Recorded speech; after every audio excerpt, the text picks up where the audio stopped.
select the terrain's origin point. View its origin point elevation value on the survey. Unlock the point in the survey and define a new elevation value. Define or modify the elevation value even in the 3D environment.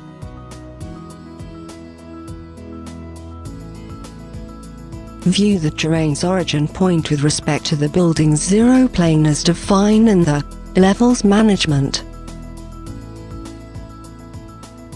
Modify the terrain's elevation value and see it updated in Levels Management.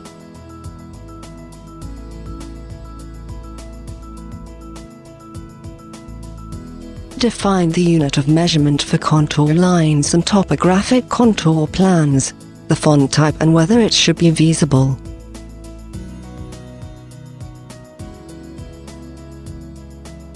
Define the type of font for point labels and whether it should be visible.